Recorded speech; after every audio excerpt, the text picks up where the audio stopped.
명치유신에는 이런 것이 숨어있다. 15엔드 천조. 일본 역사를 통틀어 가장 드라마틱한 사건은 명치유신이다.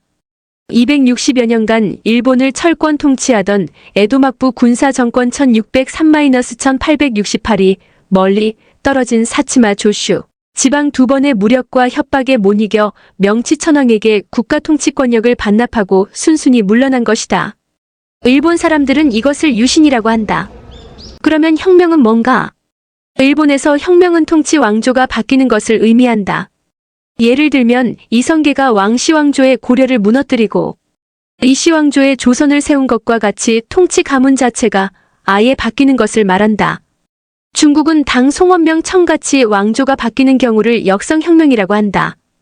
명치유신은 그 내용을 뜯어보면 도쿠가와 가문이 통치하던 일본을 천황 가문이 통치하는 것으로 바꾸는 것이다. 즉 통치 가문이 바뀌는 것이다. 그러면 혁명 아닌가? 우리식이나 중국식으로 하면 명치유신은 분명히 명치혁명이다. 그런데 만일 일본에서 명치유신을 명치혁명이라고 부르면 유사일에 지금까지 왕조가 한 번도 끊어지지 않고 이어져 왔다고 주장하는 일본 왕실 자체를 부정하는 꼴이 된다. 그래서 중국 고전시경에서 유신이라는 단어를 차용해온 것이다. 이름이야 어쨌든 명치유신은 세계사에 그 유래를 찾아보기 힘들 정도로 스무스하게 권력이 교체된 케이스다. 대규모 폭동이 일어나 최고 권력자와 그 가족 및 권력 핵심부가 도망가거나 떼죽음 당하지도 않았으며 무질서와 과격한 시위 등 엄청난 혼돈 없이 통치권력이 바뀐 것이다. 전쟁이나 폭동으로 왕조가 바꿨다면 그에 관련된 리더와 참모들에 관한 많은 이야기가 영웅담으로 전해질 것이다. 그러나 명치유신의 경우에는 대화와 설득, 지략과 연합 등에 의해서 상황이 빠르게 전개되면서 자연히 요소요소의 수많은 인물이 등장한다. 그래서 일본에서는 매년 명치유신 전후에 이런저런 역할을 한 지사들에 관한 어떤 드라마나 영화를 만들어도 항상 히트를 친다는 것이다. 그만큼 소재가 다양하고 인물이 많다는 것이다. 요시다 쇼인, 사카모토 료마 사이고, 타카모리, 후쿠자와 유키치, 이토 히로부미, 오쿠보 토시미치, 키토 타카요시 등등 일본 근대사에 등장하는 수많은 인물들의 얽힌 이야기는 파도 끝이 없다. 그런데 그런 수많은 인물에 관한 이야기를 제대로 하려면 명치유신을 어느 정도 알아야 한다. 도대체 명치유신은 무엇이며 왜 일어났는지, 누가 일으킨 것인지, 에도막부는 순순히 권력을 넘겨주었는지, 당시 조선과 일본의 권력 구조는 어땠는지 등에 대한 이야기를 먼저 할 필요가 있다는 것이다. 우선 명치유신은 무엇이며 왜 일어났는지. 한마디로 명치유신은 260여 년 만에 갚은 복수국이다. 일본 서남지방 두 개의 큰 번, 조슈번과 사츠마번이 260여 년간 토쿠가와 쇼군 가문에 대해서 복수의 칼을 갈아왔는데 두 번의 하급 사무라이들이 그 복수국을 성공한 것이다. 만약 실패했다면 관련자 전원 참수당할 중죄였다. 명치유신을 일으킨 세 번. 일본은 명치유신을 통해서 서양이 몇백 년에 걸쳐 이룩한 산업기술 무기, 과학제도, 사회교육, 정치체제 등을 최단 시일에 근대화시킨 결과 아시아에서 가장 앞선 나라로 도약하는 계기가 된다. 임진왜란이 끝나고 5년 후 1603년 일본 역사상 최대의 내전인 세키가하라 전투가 벌어진다. 그때 동군 총대장 토쿠가와 이에야스는 조슈번과 사츠마번이 주축인 서군을 가까스로 무찌른다. 그 전투에서 승리한 토쿠가와는 일본을 통일 쇼군이 된다.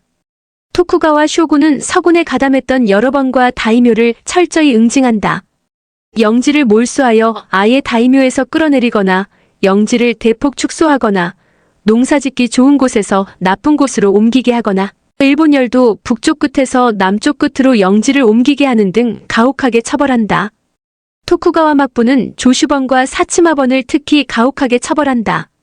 영지의 60-70%를 몰수하여 일부를 공이 큰 다이묘들에게 나눠주기도 하고 일부는 에도막부 직할영지로 편입시킨다. 이뿐 아니었다.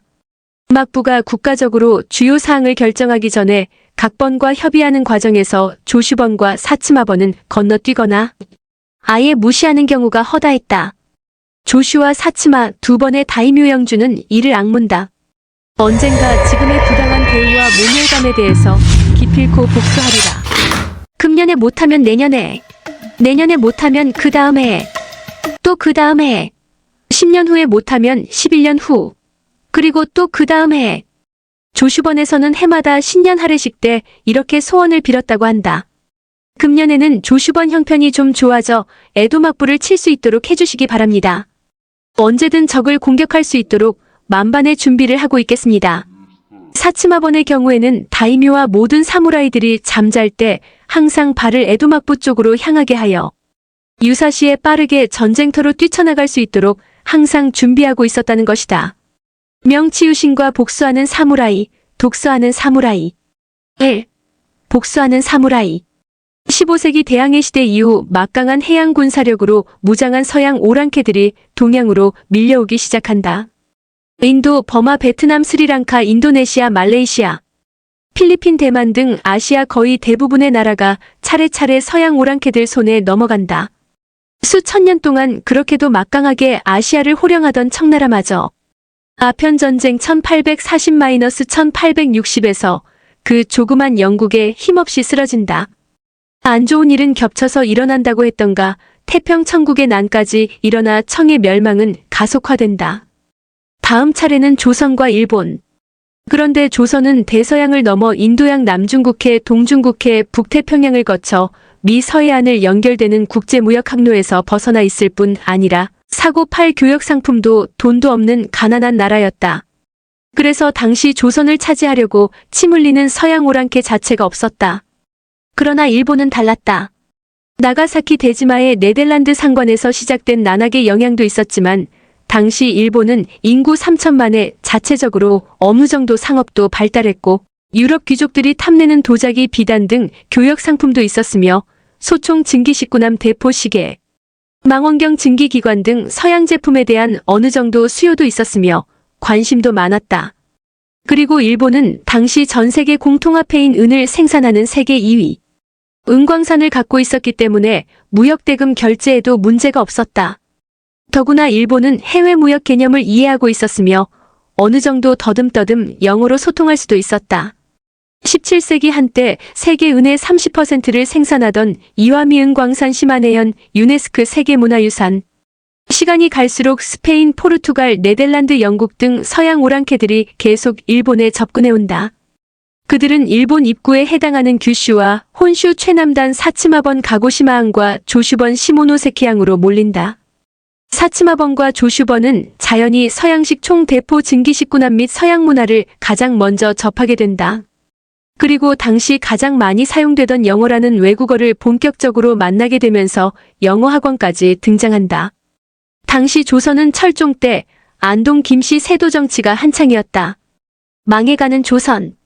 오랫동안 에도막부에 복수의 칼을 갈고 있던 사츠마번과 조슈번은 에도막부 몰래 서양식 총과 대포와 증기식군함 등 최신 무기를 대량 구입하여 군사력을 계속 강화한다. 심지어 영국과 독일에서 소총과 함포 제조 기술을 도입하여 실제 그런 무기를 생산하기까지 한다. 급기야 조슈번은 에도막부보다 먼저 증기식군함까지 만든다. 아마도 당시 조슈다이면은 이런 생각을 했을지 모른다. 드디어 복수할 때가 왔다. 조슈 사무라이여 모두 모여라. 웬수 도쿠가와 막부를 쓰러뜨리자. 사츠마번과 조슈번은 일본 전체 260여 번 중 최고 막강 군사력을 보유하게 된다. 감히 어느 번, 어느 다이묘도 사츠마번이나 조슈번에 대항할 엄두도 못 낸다. 에도막부조차도 사츠마와 조슈번을 무시할 수 없게 된다. 독서하는 사무라이. 이성계와 정도전은 14세기 말 조선을 건국하면서 주자성리학을 국가 통치의 기본 이념으로 정한다. 그 통치 이념은 20세기 조선이 망할 때까지 600여 년간 조선의 모든 임금과 사대부와 백성들의 생각과 행동의 기준이 된다. 한마디로 조선은 주자성리학의 나라로 탄생한다.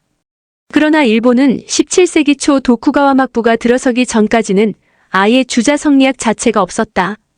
1000년 이상 칼싸움이 지배하는 사무라이 나라였다. 그래서 사무라이 대부분이 그를 몰랐다. 칼이 모든 것이었다.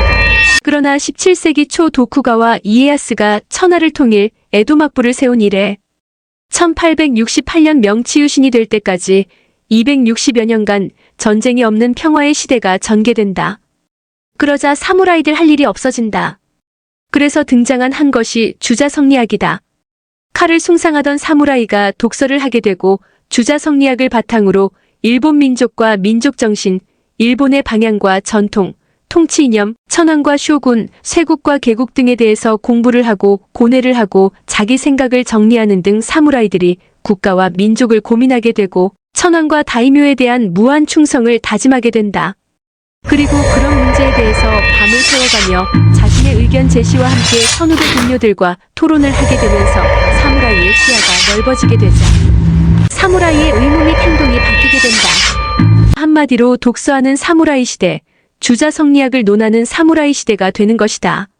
점차 사무라이들이 중국 고전을 공부한 후 좋은 문구를 인용할 수 있게 될 뿐 아니라 일본 서기 등 우익 사상의 뿌리인 일본 역사를 경쟁적으로 파고드는 독서하는 사무라이 시대가 되자 칼 쓰는 법도 모르는 활찬 사무라이가 등장하기도 한다. 3. 명치유신과 사츠마번 조슈번.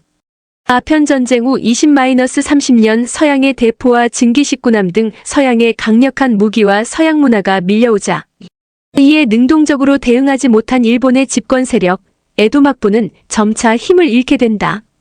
반면에 260여 년간 복수의 기회를 보아온 사츠마번과 조슈번은 암암리의 막부를 무너뜨리고 천황이 다스리는 강력한 중앙 집권제 국가를 그리게 된다. 그런데 1854년 에도 막부는 치명적인 실수를 하나 한다.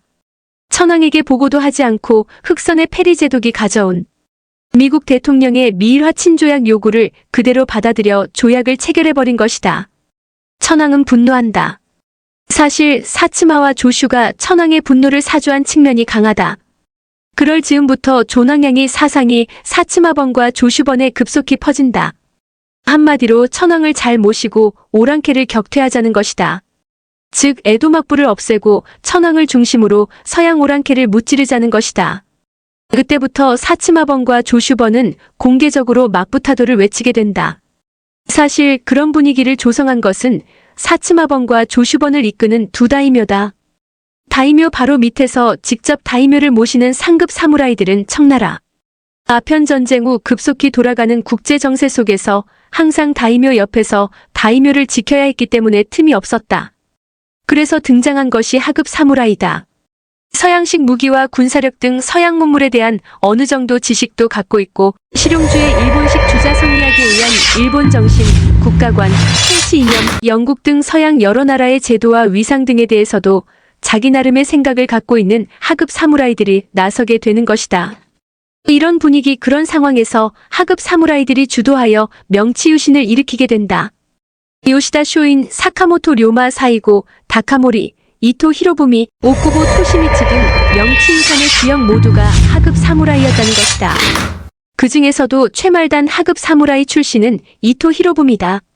명치유신 설명은 이쯤에서 끝내고 다음 주부터는 본격적으로 명치유신에 등장하는 주요 인물들에 대한 이야기를 재미있게 풀어볼까 한다. 제일 먼저 등장할 인물은 소위 일본 우익의 원조이자 이토 히로부미 등 조슈번 출신 최고의 명치유신 유명 인사들의 스승이라는 요시다 쇼인.